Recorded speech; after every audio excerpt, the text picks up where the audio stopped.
शाह आलम जी। धन्यवाद माननीय सभापति महोदय कि आपने मुझे बोलने का मौका दिया। मान्यवर, मैं हथकरघा उद्योग बुनकर समाज की पीड़ा को बोलने के लिए खड़ा हुआ हूं। मान्यवर, बजट को मैंने देखा है और उसमें सरकार ने ये खुद माना है कि कृषि के बाद हथकरघा उद्योग उत्तर प्रदेश में सबसे ज्यादा रोजगार उपलब्ध कराने वाला कुटीर उद्योग है। मगर माननीय सभापति महोदय, जब मैं उसके नीचे पढ़ता हूं तो मुझे बड़ी निराशा होती है, क्योंकि सरकार जब ये मानती है कि बुनकर भाई हमारे इस उत्तर प्रदेश का एक महत्वपूर्ण अंग है और किसान भाइयों के बाद प्रदेश में उनका दूसरा स्थान है, उनका दूसरा योगदान है एम्प्लॉयमेंट जनरेशन में, तो मगर जब मैं ये देखता हूं कि उनको दिया क्या जा रहा है, 8 लाख। अभी हमारे भाई ने कहा कि बहुत बड़ा बजट है, ऑफकोर्स बहुत बड़ा बजट है, उसमें कहीं संशय नहीं है, लेकिन इस बड़े बजट में बुनकर भाइयों के लिए दिल इतना छोटा क्यों है? और मुझे तो एक चीज की और बड़ी निराशा हुई देख करके कि आदरणीय स्वर्गीय पूर्व प्रधानमंत्री जी अटल बिहारी वाजपेयी साहब, जिसका हम लोग सम्मान करते हैं, हमारे भी आदर्श है, उनके नाम पे भी एक योजना चलाई, मगर मात्र पैसे का जो प्रोविजन किया गया वो 400 करोड़ रुपए। तो मेरा कहना यह है कि कम से कम उनके नाम की गरिमा की ही लाज रखती सरकार। अब देखिए, मैं माननीय थोड़ा सा 1 सेकंड लेके ये बताऊं कि मेरा जो पॉलिटिकल जो जीवन शुरू हुआ वो मुबारकपुर विधानसभा से मैं विधायक हुआ और रिपीटेडली 2 बार हुआ, जहां पे 1 लाख से ऊपर बुनकर भाइयों की आबादी है। मैं उनके हर दुख दर्द, उनके जीवन शैली, उनकी जीविका, मैं हर चीजों को मैं बड़ी भली भांति जानता हूं, क्योंकि हमने बहुत करीब से उनके दुख दर्द को देखा और समझा है। इनकी पीड़ा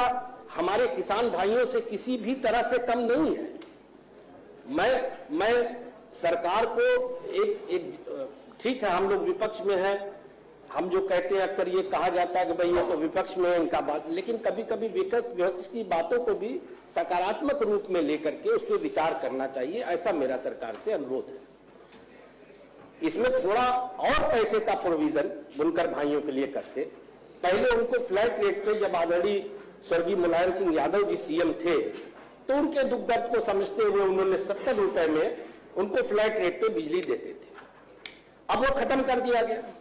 और वो खत्म करने के बाद बड़ी मंथन करने के बाद अर्ध हाफ पावर पे 400 रुपए देना है, उसके ऊपर अगर 1 हो जाए तो उनको 700 रुपए देना है। तो ये बहुत बड़ा बर्डन है। अगर वाकई में आप उनकी चिंता करते हैं, अगर मानते हैं कि ये कमजोर तबका है और इसका बहुत बड़ा योगदान है हमारे प्रदेश में, तो कुछ और दिल बड़ा करके उनको आप दीजिए। मैं आपसे पहले ये मांग करता हूं बुनकर भाइयों के लिए कि आप उनकी सब्सिडी अगर पुराना नहीं कायम कर सकते तो आप ज्यादा से ज्यादा 200 कर दीजिए।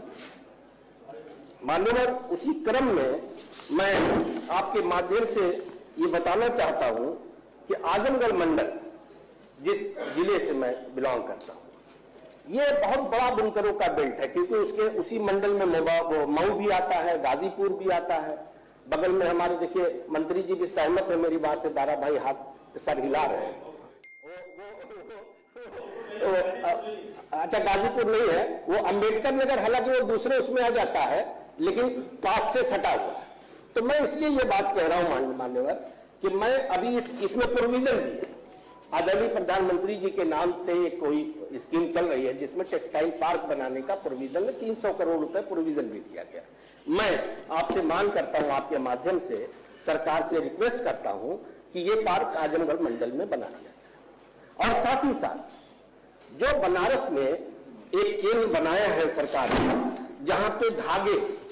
उसका सेंटर है कि सब्सिडी में बुनकर भाइयों को सब्सिडी में धागे मिलते हैं। बनारस की दूरी बहुत पड़ती है, आजमगढ़ से काफी दूर पड़ जाता है, और ये गरीब बुनकर भाई उसका फायदा नहीं उठा पाते। मुबारकपुर में मैंने अक्सर बात किया, हमने कहा वहां से आप लोग कहे हम लोग नहीं जा पाते, बहुत हम लोगों को परेशानी होती है, इसलिए बनारस में जो सेंटर है उसका एक सेंटर आजमगढ़ में भी मान्यवर खुलवा दिया जाए। मानो मुझे याद है 2012 की बात होगी और इन्हीं सब समस्याओं को लेकर उस वक्त सपा की सरकार थी, मैं आज उनका मेंबर हूं, उस वक्त मैं बीएसपी में था,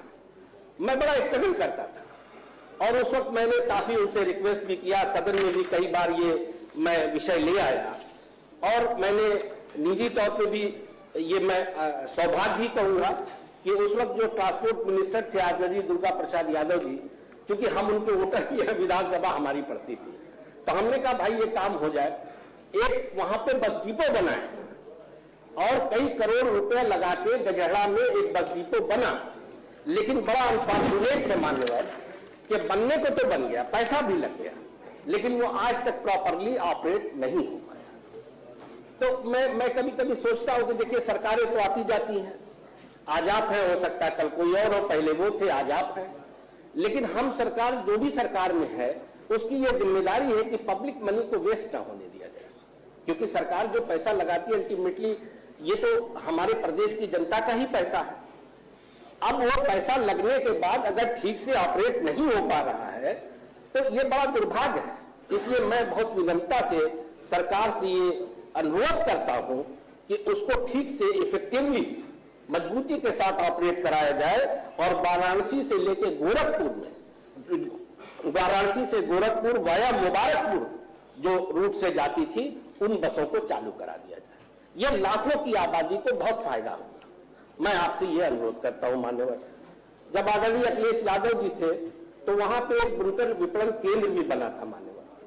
और उसका मंशा ये थी, चूंकि उस आबादी के प्रेशर को देखते हुए बगल में मुबारकपुर और मऊ सटा हुआ था तो 2 लाख 2.5 लाख की आबादी हो जाती थी, तो उसकी मंशा ये थी कि वहां पे जो बायर हैं उनका वीकली मेला लगेगा और वहां पे उनके जो बनाए हुए प्रोडक्ट हैं मुबारकपुर के। देखिए मैं एक चीज बताऊं कि बनारस में जो साड़ी पूरी दुनिया में जाती है, जिसको बनारसी साड़ी कहा जाता है, सच्चाई ये है कि वो सारा प्रोडक्शन मुबारकपुर में होता है। उन बेचारों का दुर्भाग्य ये है कि उनकी अपनी जीआई नहीं है, इसलिए दूसरे ट्रेडमार्क पे उनको बेचा जा रहा है। अगर उनको जीआई मिल जाए तो उनका भला हो जाए और वो विपणन केंद्र भी अगर इफेक्टिवली मान्यवर, अच्छा मैं बंद कर देता हूं, वो अगर विपणन केंद्र इफेक्टिवली एक्टिव हो जाए तो बुनकर भाइयों का फायदा होगा। मान्यवर मैं समझ गया आपकी बात को, मैं अपनी बात खत्म कर रहा हूं। मैं आपके माध्यम से सरकार से बहुत विनम्रता पूर्वक हाथ जोड़ करके बुनकर भाइयों के बजट को बढ़ाने की मांग करता हूं, उनके लिए विशेष पैकेज की मांग करता हूं। सरकार से ये बताना चाहता हूं उनके वकील की हैसियत से कि बुनकर भाई इस प्रदेश का एक रीढ़ की हड्डी है, उनको कृपया कमजोर ना होने दिया जाए। धन्यवाद।